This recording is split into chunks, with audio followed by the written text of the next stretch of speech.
wabarakatuh. Waalaikumsalam warahmatullahi wabarakatuh. Sebelumnya, perkenalkan nama saya Wahyu Saimatul Fauziah dengan NPM 244031150. Pada kesempatan kali ini, saya akan menyampaikan materi terkait mitos-mitos kemampuan berbicara di depan publik.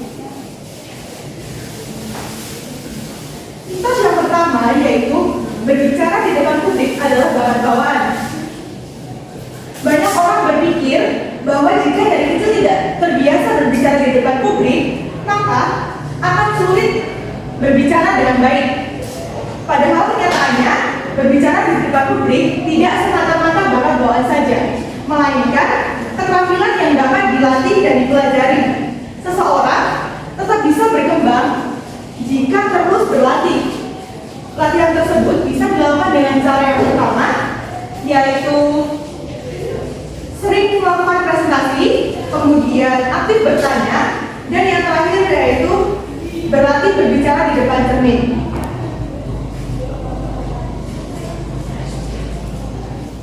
Mitos yang kedua yaitu orang pemalu tidak bisa berbicara di depan publik. Kepribadian pemalu sering dianggap sebagai hambatan yang utama. Padahal orang pemalu tetap bisa menjadi pembicara yang baik. Banyak orang yang memiliki sifat yang introvert justru malah lebih jelas dalam pada saat penyampaian materi, karena orang tersebut biasanya lebih teliti dalam mempersiapkan isi pembicaraannya. Yang terpenting sekarang yaitu bukan apakah seseorang tersebut pemalu atau tidak, tetapi bagaimana mereka mempersiapkan dirinya sendiri. Dengan latihan yang konsisten, rasa canggung akan berkurang dan kepercayaan diri tersebut akan tumbuh sedikit demi sedikit.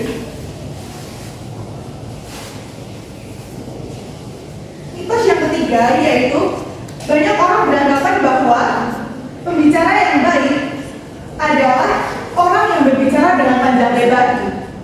Seolah-olah semakin lama seorang tersebut berbicara, maka dianggap sebagai menguasai materi. Padahal dalam berbicara publik, yang paling penting itu adalah efektivitas penyampaian pesannya.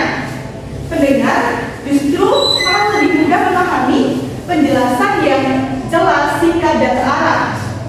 Jika pembicara terlalu panjang dalam menyampaikan pembicaraannya tanpa inti yang jelas, maka pendengar akan lebih cepat merasa bosan dan kehilangan fokusnya. Oleh karena itu, sebagai pembicara yang baik juga harus mampu menyusun apa yang ingin disampaikan tersebut dengan sistematis.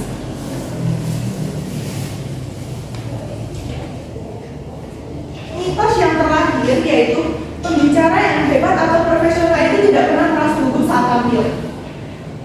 Padahal rasa gugup itu merupakan hal yang sangat wajar dialami oleh seseorang. Bahkan pembicara profesional pun masih bisa merasa tegang sebelum tampil. Apalagi jika seorang pendengarnya itu orang yang penting atau banyak. Rasa gugup biasanya muncul karena adanya tekanan, kemudian takut apa yang ingin disampaikan itu salah, kemudian khawatir dinilai oleh orang lain atau pendengarnya. Sekarang yang terpenting adalah bagaimana mengendalikan rasa gugup tersebut agar tidak mengganggu pada saat penyampaian materi.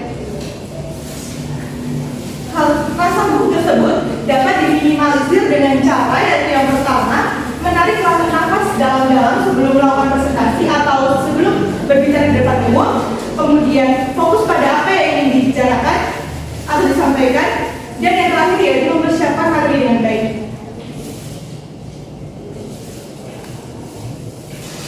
Mitos-mitos seperti inilah yang bisa menghambat individu untuk mencoba dan berkembang dalam keterampilan berbicara publik. Oleh karena itu, penting untuk mematahkan anggapan-anggapan tersebut dan memahami bahwa keberhasilan dalam berbicara di depan umum itu lebih berkaitan dengan persiapan yang matang, kemudian mengolah emosi, dan praktik yang berkelanjutan. Kemudian dari pembahasan ini dapat disimpulkan bahwa banyak anggapan tentang berbicara publik sebenarnya hanya mitos yang belum tentu benar.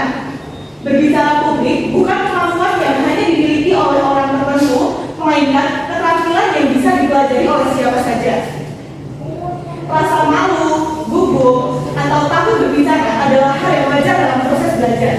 Dengan latihan yang konsisten, persiapan yang matang, dan pengalaman yang terus bertambah, kemampuan berbicara di depan publik akan terus berkembang. Terima kasih, sekian yang dapat saya sampaikan. Apabila ada yang ingin bertanya. Baik, terima kasih atas kesempatannya. Perkenalkan, nama saya Melati Argasari. Saya ingin bertanya, dari mitos yang dijelaskan, menurut Anda mitos mana yang paling sering terjadi di kalangan mahasiswa?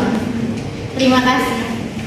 Baik, saya akan menjawab pertanyaan dari Mbak Melani terkait mitos mana yang sering terjadi di kalangan mahasiswa. Yang menurut saya, mitos yang sering terjadi itu adalah mitos yang pertama, yaitu berbicara di depan publik adalah bakat bawaan. Banyak mahasiswa itu berspektif bahwa mahasiswa yang memiliki bakat bawaan dan memiliki rasa percaya diri sejak awal itu lebih mampu berbicara di depan publik dengan baik. Nah, hal tersebut membuat sebagian mahasiswa itu merasa ragu dengan keterampilan dalam berbicara publiknya.